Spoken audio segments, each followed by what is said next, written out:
Land Use and Building Management Committee to order. This is Tuesday, August 11th at 6:30 p.m. I'll do a roll call. Mr. Burnett. Present. Mr. Keegan. Here. Ms. Smyth. Here. Mr. Heuvelman. Here. Myself, Tom Livingston, and Chair here, and we're just missing Mr. Sechinelli, correct? Yes. Okay. Kadeem. Kadeem. Oh, Kadeem too. I'm sorry. Yes, Kadeem. All right. Well, maybe they'll join us. All right. First item on the agenda is public participation. Is there anyone who wishes to address the committee online or send a note? Alan? No, I didn't get any emails. Okay. And currently no public attendees. Okay. Hearing none, we'll close public participation and move to approval of the minutes of the meeting of July 1st. Do I have a motion? So moved. Thank you, Ms. Heuvelman. Are there any comments, changes, additions to the minutes? Yes, Tom. This is Greg Burnett. I have a couple of items. Okay, please. Typographical.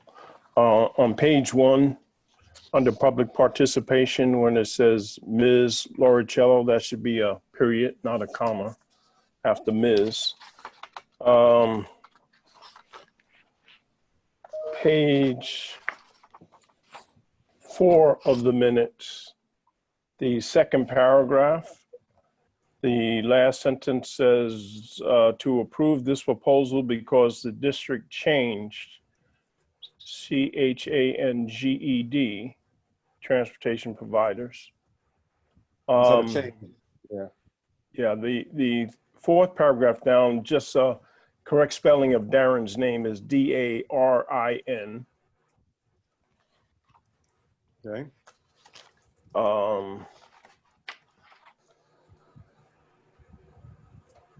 Page 6, the second paragraph, it says, Mr. Burnett asked about converting Jefferson and Cranberry to gas.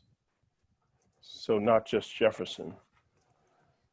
Page 7, the last paragraph, it says review request to increase, it said to provide moving services for, that should be Ponus schools, not ponies school. Oh, come on. Did Alan sneak a new school in on us? When No, that's the horse. That was the horse with no name. Ponies, is that the new name? Ponies? Yeah. Okay. No, the horse with no name. And then finally, page 8, the first paragraph, Cranberry should be a capital C. Cranberry School and Aramaic School. And then the fourth paragraph, where I said, Mr. Burnett said he was on the building committee for Narragansett Extension and would be interested in working on Narragansett. Don't think I mentioned Cranberry. So Delete or Cranberry. neither here or there. That's all I had. Okay. Any other changes or additions? Hearing none, I'll call for a vote. I'm not going to do a roll call. All in favor, just say aye or raise your hand. Any opposed? None opposed, so it's unanimous. Thank you. All right, so let's move on to the first item. Swapping screens here, so excuse me. First item is new business. Item A1, Norwalk Public Schools reviewed request for the purchase of English and Spanish literacy materials for elementary and middle schools and refer the following to the Common Council for action. A, authorize the purchasing department to issue purchase orders to Schoolwide Inc. for elementary and middle schools English and Spanish literacy materials for a total not to exceed $277,549.15. Shipping costs and waived. Account noted. B, authorize a contingency allowance in the amount not to exceed $8,000 in the event of order adjustments. Do I have a motion? I'll move that. Ms. Smith, thank you, Ms. Smith. And who's going to talk about this? Not I. Ms. Gross is. Ms. Gross, are you going to?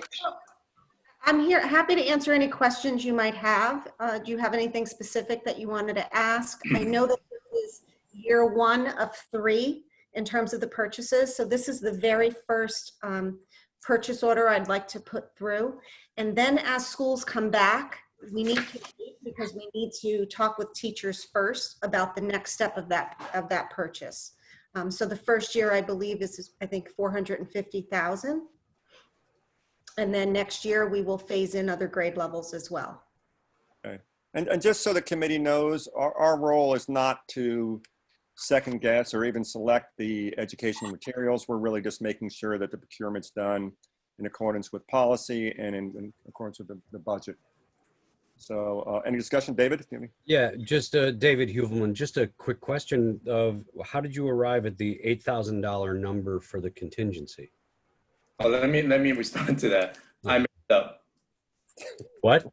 I made it up. Okay. A lot of times what happens is when we're calculating both sometimes, because yeah, Ms. Gross didn't have a number, but it's a little concerned that, you know what, when you actually count it, maybe count it wrong or something, there's a, you know, or something that require a modification. So I just picked a number. Okay. Because normally you're 10% or something like that, right? Yeah, I didn't think we need 10% here, but I just needed something, again, just, you know, was whatever. It's just My only question. Thanks. Excuse me, Mr. Roberts has now joined the meeting, just for the record. For the delay. Hello, Mr. Roberts. Mr. Burnett, other question? Yes, Tom. Janine, the only question I had was related to, has this request taken into the current COVID situation and the hybrid model and how learning will actually take place? I mean, was this number created with the assumption that all students would be in classrooms, or did it take into account the hybrid model? It took into account every model. We needed to make sure that these materials were still relevant, and they certainly were. They're providing text to our students and to our teachers that are culturally relevant, like we said, both in English and Spanish, and these can be delivered, the instruction can be delivered in any model, whether it's distance learning in a hybrid model or in a face-to-face. We just heard from Schoolwide last week that they are also making connections to Google Classroom, which is very good news. And we will do the same with Seesaw if needed in kindergarten and first grade. And those are those learning management systems. And everybody will be on a computer, even if they are face-to-face, because we need to be prepared, and we need to be prepared to go into remote learning, you know, at a moment's notice. So yes, we absolutely did take that into account. Great, thank you. So can I just ask Janine, so the books themselves, the poetry kit, the fiction kit, et cetera, they're available both hard copy and digitally? They sure are. Excellent, really, really. They are, yeah. And, you know, even if they're not available, let's say on Schoolwide, we call it Schoolwide Fundamentals, that's the digital platform. We have many, many different resources in terms of digital libraries where we could also access other mentor texts. They come in kits, and that's what this order is primarily based on. They come in kits that have a teacher manual. They also have probably between 5 and 10 mentor texts, which are read alouds that we can use for whole group instruction, tier one differentiated instruction as well, and use even excerpts of them for our small group instruction. So when we polled the teachers months ago and asked them what it was that they needed to align with our homegrown curriculum maps, they gave us a list, and we looked for companies, and this company, because we had piloted some materials anyway in the area of writing, had everything that we needed, and we received really good feedback from staff. Great. Just one quick question, Janine, does this account for any potential increases in enrollment mid-year? The good news is that these are teacher materials. And so if there are any increases in students, it will not affect this number at all. The materials that we plan to order in the future will be for students in terms of guided reading level texts, things like that. And then yes, then we would have to make that consideration and think about probably like a 10% increase and be prepared for that. Thank you. Mm-hmm. Any further questions or discussion? All right, hearing none, I'll call for a vote. Mr. Burnett? Aye. Ms. Smyth? Yes. Mr. Heuvelman? Aye. Mr. Roberts? That was a yes? Keegan, you're muted, I think. Sorry. Okay, Mr. Keegan? Yes. And I'm also yes. So thank you very much. That passes. Excuse me, let me ask a question. Tom, did you just say earlier that this item is on consent? Yes, So Janine doesn't have to stay for the council meeting then, right? no. Barbara, unless you know something different. No. No? No. Okay. All right, yeah, Okay. you're off. Okay, Thanks, All right, Jim. thank you. thank you. Thank you. Okay, item 2, review bids for the Silvermine School Portable Air Conditioning and Electrical Upgrades Project and refer the following to the Common Council for action. A, authorize the mayor, Harry W. Rilling, to execute an agreement with AM Electric LLC for the Silvermine Elementary School Air Conditioning and Electrical Upgrades Project for a total not to exceed $345,000, account noted. B, authorize the MPS Facilities Department to issue change orders on this contract for a total of $34,500, account noted. Do I have a motion, please? Anyone? I'll move that. Greg Burnett. Thank you, Mr. Burnett. Bill, are you going to talk about this? Yes, I will. Well, good evening, and thank you for having me. On our continuing efforts to air condition all the schools over a period of time, last month I was in front of this committee, and we had discussed and received approval for Stewart Mechanical to do Roten Middle School. Today I'm in front of you to do another school, Silvermine Elementary School, and what we've done is we've had an engineer create a design which went out to public bid, and the companies that were selected are in this package here. Today we are looking at the lowest bid, a company called AM Electric. The district is familiar with AM Electric. They have done some work with the NPS in the past. We have taken their proposal, and we've met with the city's purchasing. We did a scope review last Friday, which was outstanding. And we are in front of you today to receive approval, to seek approval for AM Electric to start the air conditioning project and be completed probably into next month, and deliver a product where all of the areas at Silvermine will be air conditioned. And again, we'll continue our program, hopefully with financial approval, with the 8 remaining schools starting next summer. Okay, any questions, discussion? Yeah, I David? just have a question. You said that this is going to roll into next month, which is going to be along with the rollout of a return to school. How is this coordination going to work with the COVID issue that we have presently? Whatever work is left will be done on second shift when the students are not in the school. All right, thank you. Any further discussion? All right, hearing none, I'll call for a vote. Mr. Burnett,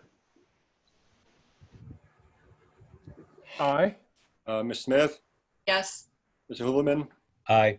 Mr. Roberts, Aye. Mr. Keegan, Yes. and I also vote yes, so that's unanimous. Bill, like the other items, this will be on consent, so you don't need to come to the council meeting unless you want to. We'll have a dinner date. No. Just kidding. Thank you. Okay. Next item is on building management. Review bids for the Ben Franklin Center Phase 2 roof replacement project and refer the following to the Common Council for approval. A, authorize the mayor, Harry W. Rilling, to execute an agreement with Premier Building Associates LLC for the Ben Franklin Center roof replacement project Phase 2 for a total not to exceed $249,000, account noted. B, authorize the Office of Building Management to issue change orders on contract for a total not to exceed $24,900. Do I have a motion? Mr. Heuvelman, thank you. Alan? Yeah, the roof, this portion of roof was put in probably 19 something. I forgot what it was. Anyway, it's over 25 years or whatever it is. I'm sorry, I'm just a little blanked out. It's a whole roof that we replaced portion of the roof, upper roof, about a year ago, and this is another section of this roof. Altogether, it's 3 sections. The first section, we actually did some upgrade and repair probably about 5 years ago. So that should have we extended the life on that roof. But in this group, we need to replace the entire thing. So we have to bid once before. We didn't have enough money, so we rebid it. We got additional money this year, and we rebid it, and it came in at $249.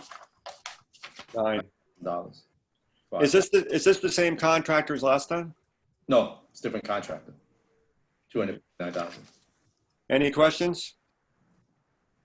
All right, hearing none, I'll call for vote. Mr. Burnett, Aye.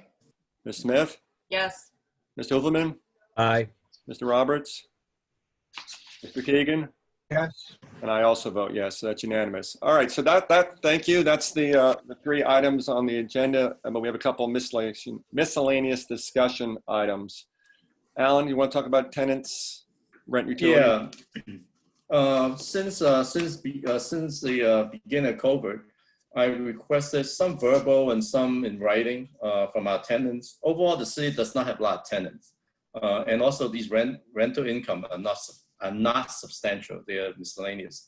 And generally speaking, these are all nonprofit or religious institutions. And what we do here is basically we cover our utility costs, and that's what it does. So typically, a lot of time we charge $250 a square foot, and it's, again, that covers utility costs. We don't really break even on that.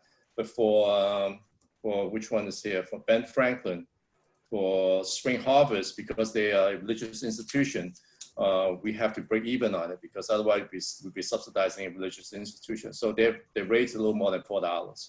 So that basically our break even point. So since COVID happened, I got a couple of emails, and none of it is specific exactly what they're asking for relief and the dollar amount and when. At the same time as they have requested it, and I need to respond to them. So therefore I forward to the committee for discussion. I know it's sometimes a little awkward because not everybody requested and they don't specify what they're requesting. So it's somewhat subjective, and also depending on what their services are to the community and what the issues are when they stop serving the public or get together. The religious group, the churches, there's 2 of them. So they don't do gathering anymore. So they don't have kind of operating income. But you can see. And recently I sent a summary of all those costs to you. So I'm not sure you have it with you or in front of you. It's broken down to annual costs and monthly costs. So with that. Yes. I'm sorry. The idea is that we discuss this generally. As Alan said, they're all nonprofits. We don't make a lot of money off it. In most cases, they fulfill services that the city might otherwise do. I'm thinking of the child services activities.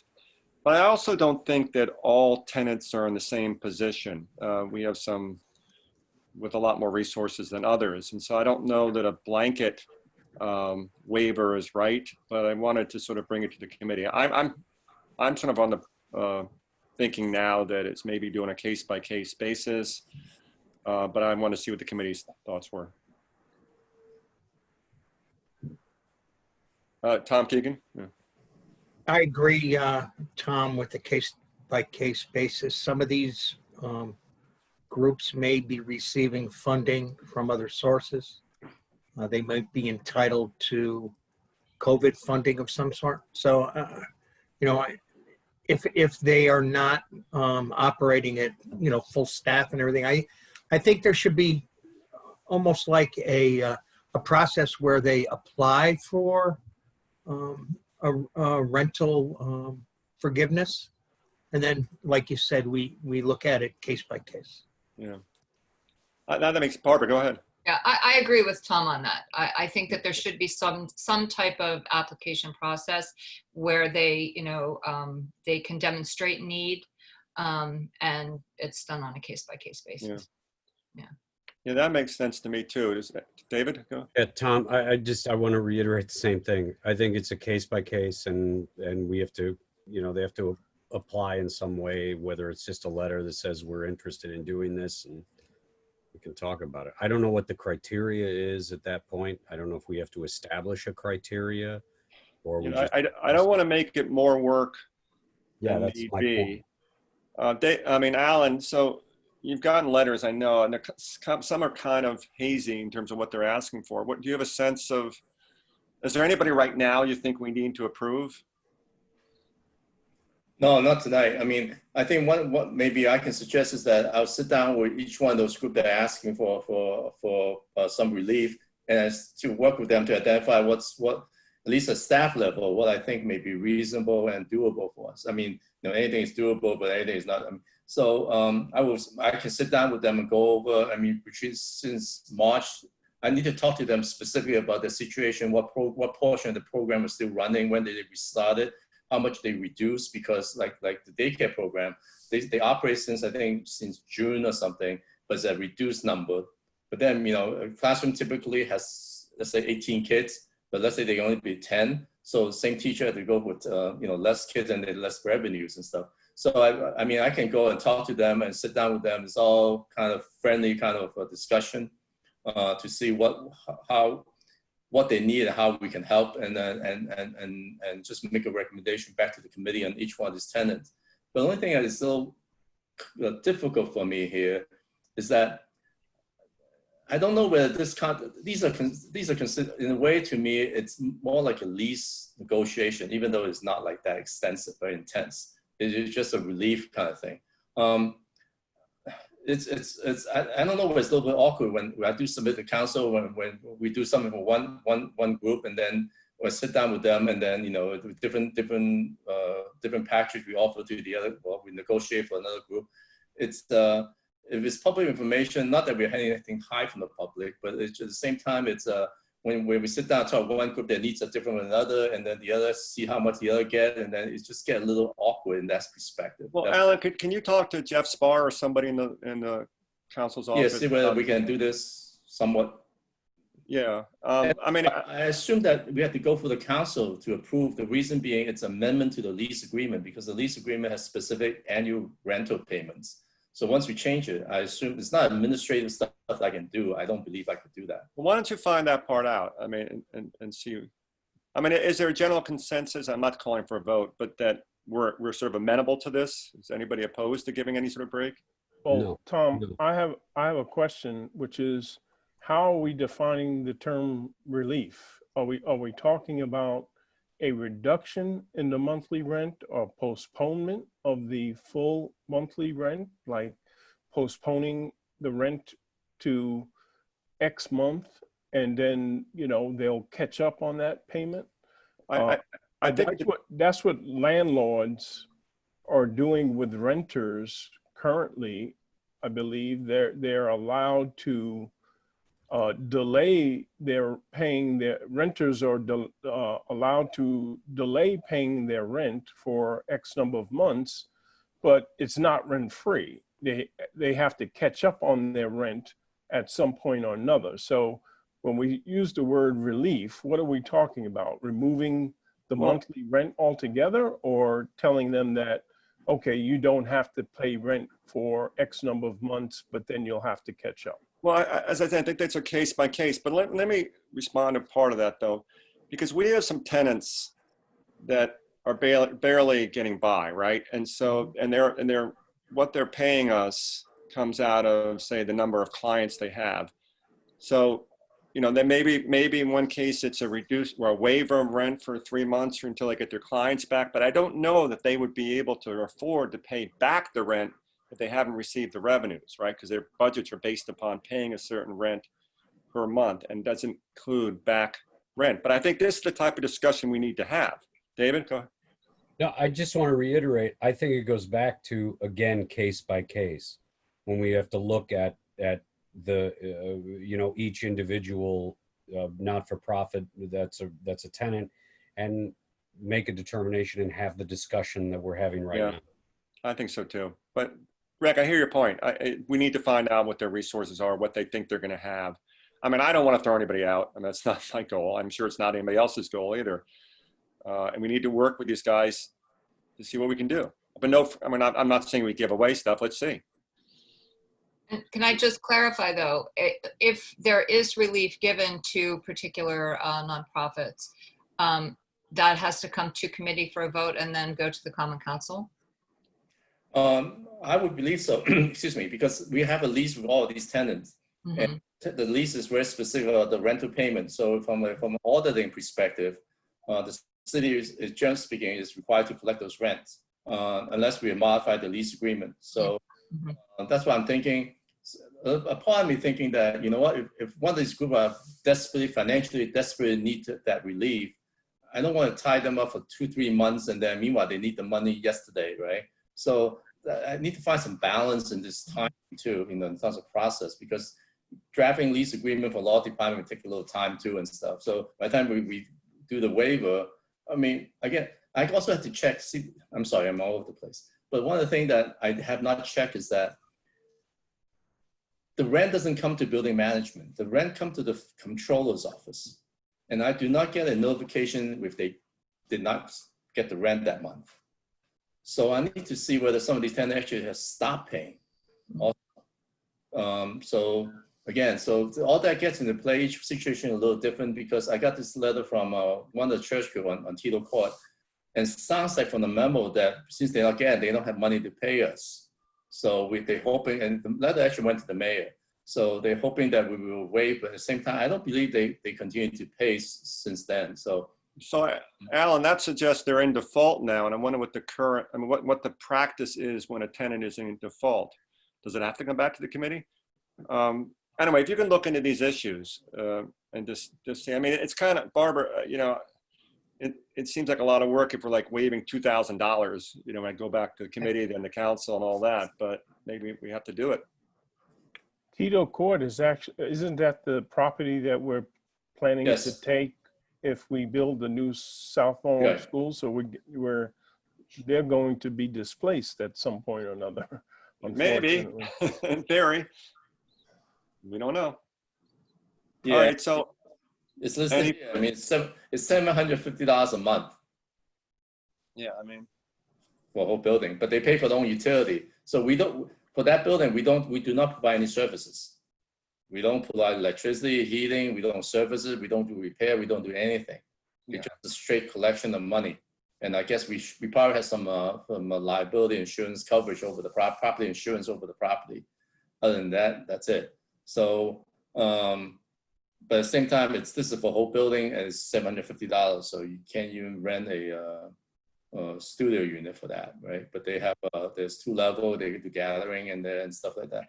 So it is and because it's a building that intends to be torn down, so we do not want to invest any money in it. It's always been clear that if something happens, if there's a major improvement needed, if they don't want to put the money in, then they can terminate the lease. So it's not intended to continue to spend money on that property.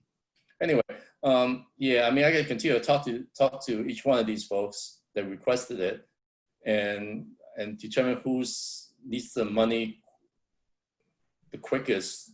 Then I'll probably bring those back to the committee in September, probably in two weeks or so. Okay. I guess the only comment I would make is I know the spirit of the comments have been to look at it case by case. I think having a blanket approach, which is equitable for everyone, might be easier and fairer if we come up with, we're going to treat everyone the same. And here's what we're going to do versus looking at each one on one case by case basis. And then we get into the situation, well, why'd you treat this property this way? And why'd you treat this property this way? And that can create all kinds of concerns. Yeah, I hear your point, Greg, and Alan and I have talked about this a little bit, but it just seems that some of our tenants have much greater resources than others. And it seems like, why give people a free lunch they don't need? I mean, well, they can either take it or they don't have to, but at least we can say we offered everyone the same, option. And if they choose to say, okay, well, we have the money and we don't need that option, great. They can continue what we're doing. And those that need it can take it. But from a council standpoint, it seems to be a lot cleaner if we just had one blanket, approach that we're taking with all of the rental properties. I wonder if there's a way to have some type of formula so that this works, so that the people who really do need it are able to take advantage of it, and the people who just don't qualify for it. Yeah, Barb, I was thinking the same thing. If we can come up with some sort of baseline Mhm. Let Alan and I work on that a little bit. Okay. Some general rule, I think that maybe cover both things, Greg. I mean, some rule, if you're meet X criteria, you got it automatically. Yeah, it's also get complicated because some group maybe will come back earlier, so that the COVID impact them early on, and then they reopen. But some of them reopen, but yet they can't have full service kind of thing, so they're not getting revenue. So it's not that.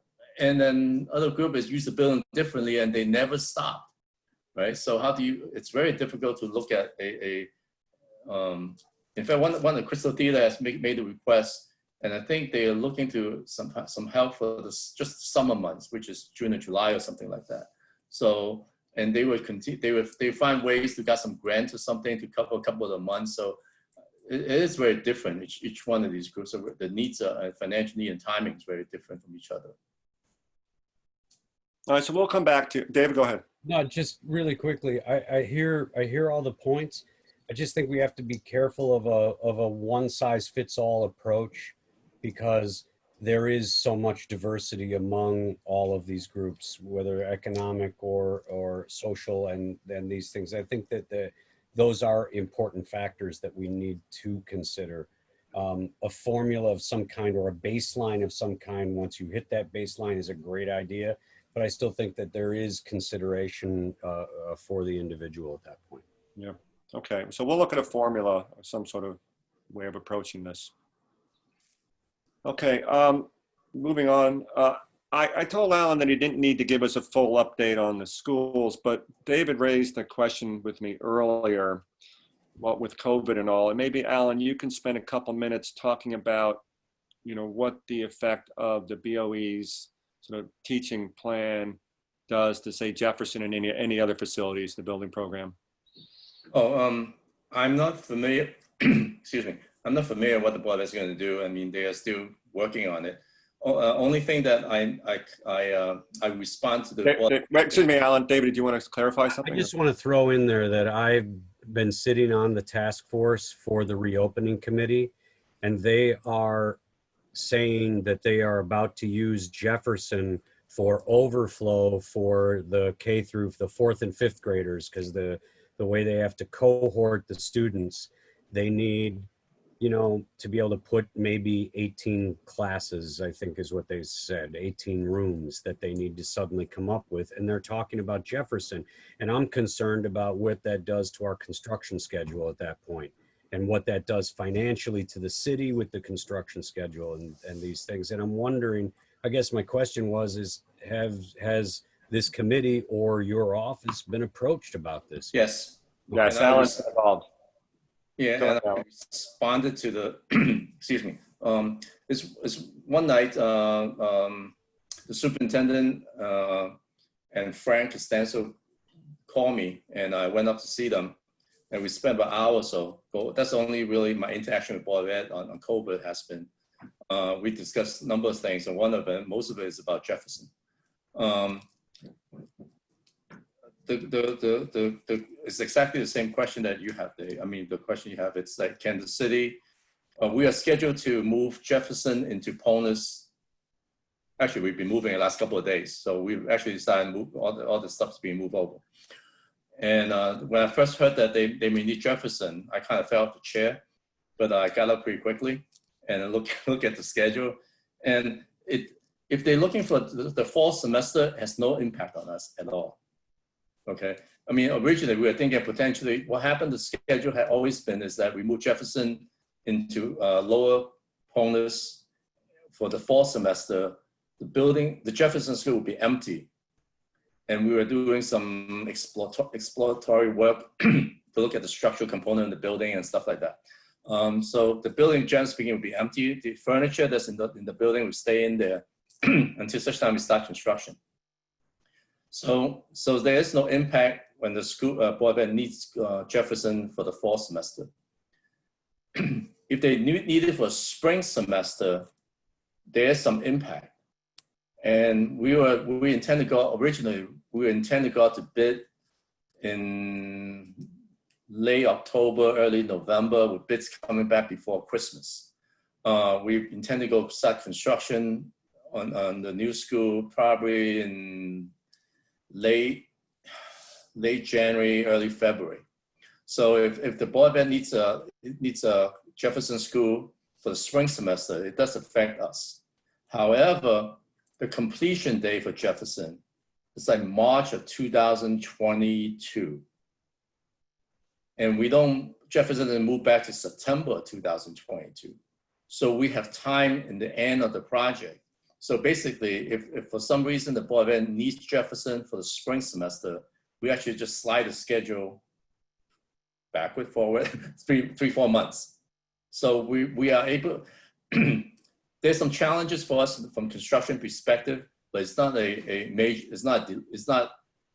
it shouldn't delay us. And we just have to work hard to get it done in timely fashion. But it's not like, oh, no, we lost 6 months kind of thing. We just rotate the schedules. We're supposed to start, let's say, February and finish in March, the year later. So now we're gonna start, let's say, June and finish it in August. So it's doable for us. The cost-wise, it's there's a little bit of cost, but it's really, we do have a contract to manage this, and we are having the same contractor that work on bonus.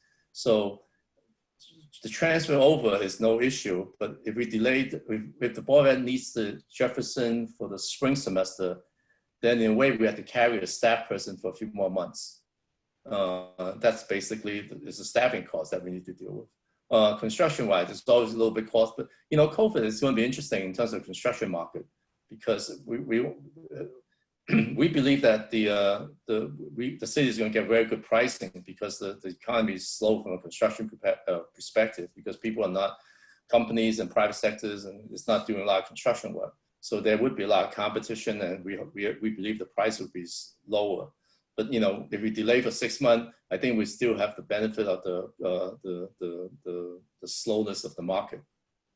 So generally speaking, even if they need the school till May of next year, I don't believe we have a major concern, and it's all manageable. So I had sent a letter back to superintendent. I believe I copied you, Tom, right?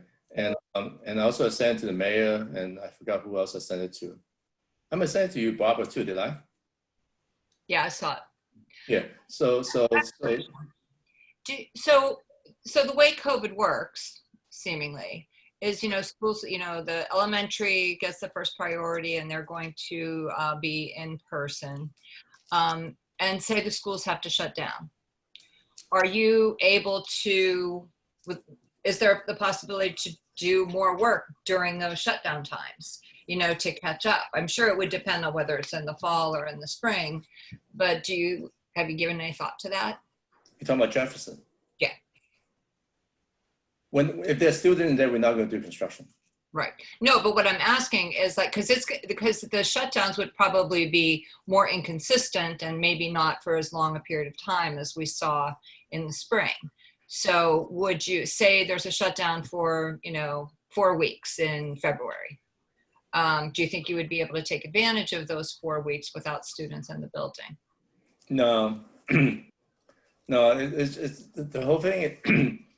The first part is demolition and remediation.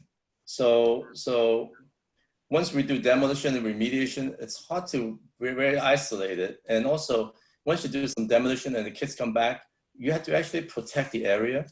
And even we do like abatement, even everything building is clean after we abate it and clean, the surfaces need to be treated so it's not a tripping hazard, and dust is always a problem too. So if I got 4 weeks in the middle of like February or March or something like that, I wouldn't go in there and do any work, because it's not cost effective, because we gear up, stop, and then we stop again. Alan, did we move everything out of Jefferson already over to Ponus? We are moving the teachers' belonging, and we are not moving furniture. What happened is that the lower school because the lower school is a new school. So as part of the project, we bought all new furniture for a lower school. So the Jefferson teacher does not have to bring any furniture over. That's the state reimbursed furniture, Greg, not sort of optional furniture. Right, right. Yeah, I know we moved stuff out of Jefferson. I just was curious as if there would be an expense to move stuff from Ponus back to Jefferson in order for them to use Jefferson at all.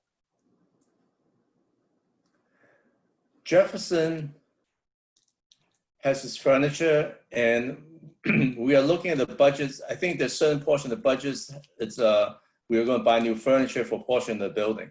So we are looking at how much money we have, whether we're going to buy all new furniture for Jefferson. So basically, Jefferson is functional right now. Right now. We didn't move everything out, gut Jefferson yet. So No, we haven't done anything. All we do okay. is the teachers belonging. They put. We moved the library stuff out. Like, didn't we move the library books out? I thought when we did the tour of Ponus, you said all of the Jefferson library was emptied out and moved to Ponus. No. In fact, there's so many changes because certain thing we're scheduled to do is because they're thinking not to move the library because they can't use the library anyway. This is the thing I heard today, because the kids can't use the library book because everybody's touching it. So they're a little sensitive about, well, why are we doing the library? Because the library may not be open anyway. So there's this ideas coming in every day kind of thing. So I don't know what we are going to do. But meanwhile, I know that we moved the teachers' boxes, the furniture coming in for opponents this week. And the teachers' boxes are being moved over there. But all Jefferson is the way they left in March is the way it is now, except the teachers belonging. So it's fully operating school with all the desks, everything in place, technology, everything, nothing's been touched. So it's fully operational as a school. The second place that the Board of Ed has is actually Briggs High School. So if they need more space, that's another location. Also, Jefferson still at the portable, so nothing has happened to the portable. So besides the main building, the portable, which has 10 classrooms, is still available to them. So I don't know exactly how they're going to set this Jefferson up, but it's really, like a better word, it's not really my concern kind of thing. It's so what my letter to the Board of Education is that from looking at scheduling and the project scheduling and cost-wise, there's no reason why the Board of Ed could not use Jefferson for this fall semester. And the spring semester, it's possible, but I need to evaluate the cost. And I also asked the superintendent to inform me by September 30th regarding the future of the spring semester, whether they would need Jefferson for the spring. Hopefully they can give me a yes or no answer by end of September. Then I can plan accordingly for the spring construction if that's the case. Otherwise, it will be an early summer construction start. Okay, any further discussion? No, just to say, Alan, thank you for working on all of that. I know that this is it's kind of a very sharp left turn that's being thrown your direction and the city's direction. I know that being on the task force, the discussion is also that there's gonna, the Board of Ed is gonna incur costs to try to staff the building from a building standpoint because they weren't planning to staff it with guards and things that need to happen. So yeah, it's fluid. Everything that we're dealing with these days is fluid. So thank you. David, I just have a question for you. Have they gotten a sense, I know there was a deadline of last Friday, but the storm kind of changed things. Have they gotten a sense yet of the percentage of parents that will be extended it, I believe, to today? They're right now, it looks that you're at 75% occupancy for all classes for the year, 25% doing distance learning. And that's with, I'm not 100% certain, but I think you're upwards of 80% respondent right now. And they're still tracking down a lot of people, but a lot of people did respond. And right now they're about 75-25. At least that was. I'm sorry, Dave. Let me ask you again. I heard you. Is 75% that wants to come in? 75% in-person learning, 25% distance learning. It's interesting because for discussion's sake, if a classroom is 20 kids, right? Yeah. 75% is equal to 15 kids. if they can accommodate 15 kids in a classroom, originally they talked about 12, keeping 6 foot safe distancing. Yeah. And if they can get to like 15 kids, they can actually meet that demand. Which is now what all of the elementary school principals are working on, is whether they have available space. There are a number of schools in the district that they feel they have available space, but there are a couple of outlier schools. Merrimack actually is one of them. I know, you know, Merrimack's come up on numerous occasions here. Is one of them that doesn't actually have a lot of additional space to be able to spread the regular classes out. So they may have to move. They're trying to figure it out, and the principals are working very hard to attempt to figure out how we get these classrooms into a situation where they can put that 6 foot distance or put partitions between the kids. They don't know yet that Jefferson is going to be needed, but the discussion today was that they think they're going to need it for a number of classrooms, but how many they don't know. So it's again fluid. Once they get all the rest of, once they track down the rest of the people that haven't responded, I think we'll have a clearer picture by the end of the week. So. Okay, I want to give people time to go get drink before the meeting. So nothing else, I'll take a motion. Well, yeah, one more thing, David. I notice you're on the Planet Hoth tonight. How did you am today. There? Yeah, I'm on the Planet Hoth today just for you guys. I wanted to go to Hoth. Fire strikes back. Yeah. Love it. Okay. Okay, do I have a motion? To adjourn. All right, all in favor? Okay. All right. Okay, thank See you you all. later, Thank you, guys. Alan. Good night. See you guys in a few. All right, bye-bye. Bye.